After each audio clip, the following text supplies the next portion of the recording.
남다른 친화력과 폭넓은 사람들과의 만남을 통해 마당발로 소문난 사람들이 있습니다.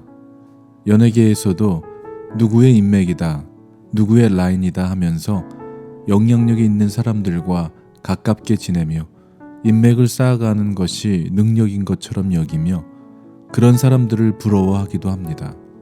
그러나 목적을 가지고 만남을 갖고 인맥을 쌓아가는 관계는 목적을 이루고 나면 또 상대가 가지고 있던 인기나 명예가 사라지는 순간 관계도 끝나버리게 됩니다.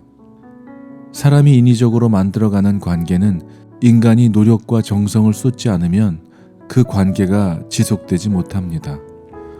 공들여 쌓은 관계도 이해관계가 틀어지고 나면 하루아침에 무너지고 마는 경우도 참 많습니다. 사람과의 만남도 그리고 사람과의 건강한 관계를 쌓아가는 일도 우리의 힘만으로는 쉽지가 않습니다.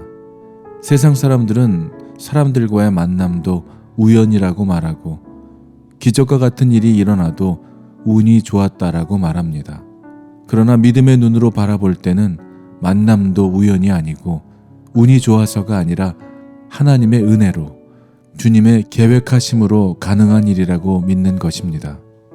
지나온 시간들을 생각해보고 또 그 가운데 만났던 사람들을 생각해볼 때 정말 기가 막힌 타이밍에 짜 맞춰도 그렇게 맞추기는 힘들 만큼 때에 맞는 시간에 만나게 하신 사람들과 그로 인해 일어난 일들을 생각해보면 내가 계획하고 생각했던 일들이 아니었음을 고백할 수밖에 없습니다. 이 모든 일을 가능하도록 인도하신 주님께 감사를 드릴 뿐입니다. 우리가 한 것 같지만 우리가 할 수 있는 일도 그럴 능력도 우리에게 없음을 잘 알고 있기 때문에 주님이 하셨다고 밖에는 표현할 길이 없습니다. 오늘 읽은 본문 역대상 12장에 등장하는 다윗이야말로 아무런 인맥도 그 어떤 조직도 갖추지 못한 사람이었습니다. 그런데 다윗이 나라를 굳건하게 세울 수 있도록 도왔던 다윗의 참모들과 다윗과 함께한 신하들의 이름이 지파와 지역별로 기록되어 있는 것을 보게 됩니다. 하나님께서 다윗을 기름 부어 헤브론에서 유다의 왕이 되게 하셨고 시간이 지나자 통일 이스라엘의 왕으로 세워주셨습니다. 큰 나라를 다스리는 것이 어찌 다윗 한 사람의 능력으로 되는 것이겠습니까? 많은 사람들의 도움의 손길이 필요했을 것입니다. 그런데 다윗은 어땠습니까? 아버지 집에서 양을 치는 자로 살다가 여호와 하나님의 도우심으로 골리앗을 죽인 이후에 사울의 참모가 됩니다.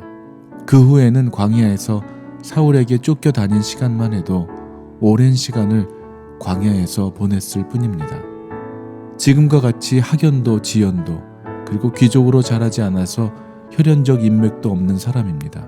그런데 다윗이 어떻게 이렇게 많은 사람들을 모아서 나라를 세울 수 있었겠습니까? 오늘 본문은 다윗에게 최강의 인맥을 가능하게 한 비밀을 우리에게 가르쳐주고 있습니다. 1절입니다. 다윗이 기스의 아들 사울로 말미암아 시글락에 숨어 있을 때에 그에게 와서 도움을 준 그에게 와서 싸움을 도운 용사 중에 든 자가 있었으니 그리고 8절까지의 내용을 보면 다윗에게 찾아온 자들은 모두 용사요 싸움에 익숙하여 방패와 창을 능히 쓰는 자이며 그들의 얼굴은 사자 같고 빠르기는 산의 사슴 같았다고 합니다. 16절에도 베냐민과 유다 자손 가운데서 요새로 다윗을 찾아온 사람들이 있었다는 것입니다. 1절과 8절 그리고 16절의 공통점은 사람들이 다윗에게 스스로 찾아왔다는 것입니다. 다윗이 찾아간 것이 아니고 여러 능력을 갖춘 사람들이 자기 발로 다윗을 돕기 위해서 찾아 나왔다는 것입니다. 그때에 30인의 우두머리인 아마새가 하나님의 영에 사로잡혀 성령이 그들에게 감동을 주셔서 다윗에게 가서 그를 도우라고 한 것입니다. 다윗에게 이런 인맥이 가능하도록 도우신 하나님의 역사, 이것이 최강 인맥의 비밀이었습니다. 다윗은 그들을 기꺼이 받아들여 군대 장관으로 삼습니다. 다윗 스스로는 좋은 사람을 찾을 수도 없고 훌륭한 사람들을 세울 수 있는 능력이 없었지만 하나님께서 좋은 사람들의 마음을 열어주셔서 자기 발로 다윗을 돕도록 하신 것입니다.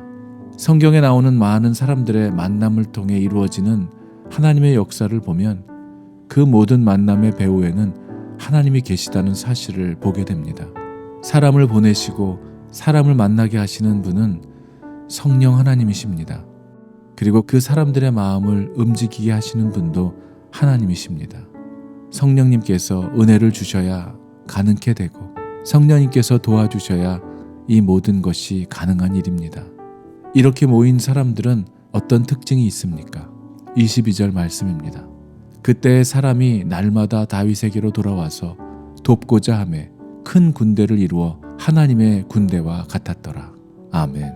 사랑하는 여러분, 일평생 살아가는 동안 하나님께서 열어주시는 만남의 축복이 여러분들에게 늘 있기를 기도합니다. 그리고 그렇게 만난 사람들에게 성령님께서 그들의 마음을 움직여 주셔서 하나님의 군대처럼 강력한 군대로 세워져 이 세상을 능히 이기고도 남을 충만한 은혜가 늘 여러분과 함께하기를 주님의 이름으로 축원합니다. 아멘.